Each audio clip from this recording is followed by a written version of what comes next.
संवाद उपनिषद श्रृंखला में आज का विषय अहंकार, भय, क्रोध और हिंसा भाग 1। अहंकार शब्द कान में पड़ते ही हर भारतवासी का ध्यान रावण की ओर चला जाता है। हर साल उसका पुतला जलाया जाता है। एक संदेश जनमानस तक पहुंचाया जाता है कि जीवन अहंकार मुक्त होना चाहिए। ऐसा क्या है अहंकार में? अहम का अस्तित्व ही तो है। अहंकार शब्द में ही एक प्रकार का वजन दिखाई पड़ता है। जब भी व्यक्ति के मन में स्वयं का महत्व सर्वोपरि हो जाता है, अहंकार परिलक्षित होता है। व्यक्ति जो सोचता है उसी को सही मानता है, जो करता है उसी को सही मानता है तथा दूसरों से अपेक्षा भी रखता है कि उसकी बात स्वीकार करें। प्रशंसा सुनने को ही सही मानता है, आलोचना जरा भी सहन नहीं कर सकता। प्रतिक्रियावादी बन जाता है, स्वयं आलोचना के मार्ग पर चलता है। क्रोध तो उसका प्रथम लक्षण हो जाता है। स्वभाव में व्यग्रता आ जाती है। धैर्य और धृति कमजोर पड़ जाती है। प्रमाद भी अहंकार सूचक है। अहंकार से चित्त में अशांति पैदा हो जाती है। चिंतन असंतुलित हो जाता है। मिथ्या दृष्टि उत्पन्न होती है। अहंकार एक प्रकार का रोग ही है, किंतु व्यक्ति को इसका भान भी नहीं होता। बढ़ते अहंकार के साथ उसकी मैत्री घटती जाती है। अहंकार जीवन को भारभूत कर देता है। व्यक्ति को निम्न स्तर के चिंतन और कार्यों की ओर आकर्षित करता है। अस्तित्व की अनुभूति से व्यक्ति को दूर ले जाता है। आत्मा की भाषा, ईश्वरीय परिकल्पना उसकी शब्दावली में नहीं हो सकती। हमारे यहाँ कहा जाता है कि इसका जो माथा भारी हो गया। थोड़ा विचार करें कि भारी क्या है। शरीर भारी है, मन भारी है, विवेक भारी है। इसका अर्थ है व्यक्ति अहंकारी है। जीवन का सुख और आनंद हल्केपन में है। शरीर को हल्का रखने की सलाह तो सभी देते हैं। आयुर्वेद हो, एलोपैथी हो, हल्कापन अच्छे स्वास्थ्य का प्रतिबिंब माना जाता है। विचारों का भी हल्का होना उसी तरह आवश्यक है। सरल व्यवहार, सरल आचरण और सरल चिंतन हल्केपन के सूचक हैं। चिंतन जितना विवेक सम्मत होगा, जितना वर्तमान के साथ जुड़ेगा, उतना ही सरल होता जाएगा। वर्तमान तो वास्तविकता है, इसका भार कुछ नहीं होता। 80% भार तो स्मृति और चिंतन का होता है। इसमें वातावरण भी कारण बनता है। आपके पास धन शक्ति अथवा अन्य सामाजिक हैसियत की शक्ति है, शासन की शक्ति है, जो आपकी स्मृतियां एवं कल्पनाएं कुछ भी कर सकती है। कोई व्यक्ति यदि झूठ बोलता है अथवा चोरी करता है तो सबसे पहले उसके मन में स्मृति जागृत होती है। उसके बिना आगे नहीं बढ़ सकता।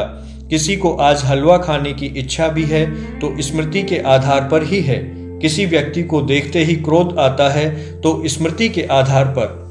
व्यक्ति को अहंकारी बनाने में स्मृति और कल्पना का विशेष योगदान होता है। ये मन का भार बढ़ाते हैं। विवेक में भटकाव आता है। अहंकार की शक्ति भी कम नहीं होती। उसे कम करने के लिए इससे बड़ी शक्ति चाहिए। कामनाओं के प्रसरण को रोकने का अभ्यास करने पर वह बड़ी शक्ति प्राप्त होती है। वैसे तो अहंकार का आभास हो ही जाना चाहिए। इसके बिना इससे छुटकारा कैसे पा सकते हैं? सृष्टि का मूल आधार तो मानव ही है। वही कर्म करता है और फल स्वरूप 84 लाख योनियों का सृजन करता है। इसीलिए उसके लिए अहम ब्रह्मास्मि का उद्घोष है। ये सभी भोग योनियां मात्र हैं। इच्छा और कर्म केवल मनुष्य तय कर पाता है। वैसे मनुष्य भी तो कर्म फल रूप भोग योनि ही है। इच्छा उसके हाथ में नहीं है। भाव उसके नियंत्रण में कार्य नहीं करते। प्रारब्ध और भाग्य के प्रति तो वह जागरूक भी नहीं है, क्योंकि हमारा जीवन तो नकल एवं स्पर्धा प्रधान होता जा रहा है। मन देखा देखी प्रवाह के अनुसार कर्म करने लग जाता है। मन पर विषय आते जाते हैं। बुद्धि अपने हित के अनुरूप कर्म निश्चित करती है। संस्कार युक्त मन की इच्छा बुद्धि प्रधान होती है। यह सहज इच्छा ही ईश्वर इच्छा कही गई है। यह किसी को अतिक्रमण करने नहीं देती। मन की इच्छा जीव की इच्छा है। यही मनमानी करने के काम आती है। मन के अस्मिता, अविद्या, आसक्ति, अभिनिवेश ये 4 दोष हैं। बुद्धि के धर्म, ज्ञान, वैराग्य, ऐश्वर्य ये 4 गुण हैं। इन सब के साथ अहम भाव या अहंकार जुड़ा ही रहता है। यही व्यक्ति के कर्ता भाव एवं अस्तित्व का सूचक जान पड़ता है।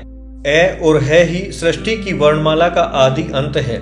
यही शब्द ब्रह्म की क्रीड़ा स्थली है। जीव जिस अवस्था में है उसके विपरीत अवस्था को ही नहीं जान सकता, फिर भी कहता है कि जानता है। इस समय तुम में भविष्य की कोई क्रिया वर्तमान नहीं है और क्रिया के बाहर तुम सोच ही नहीं सकते हो, फिर भी भविष्य के बारे में निर्णय करते हो। भविष्य में तुम्हारी अहम उत्पादक क्रिया वर्तमान क्रिया जैसी होगी या नहीं, किसको पता। जब भविष्य में तुम्हारा वर्तमान ज्ञानानुरूप ज्ञान नहीं रहेगा, तब वर्तमान ज्ञानानुरूप कर्तव्य बुद्धि भी नहीं रहेगी।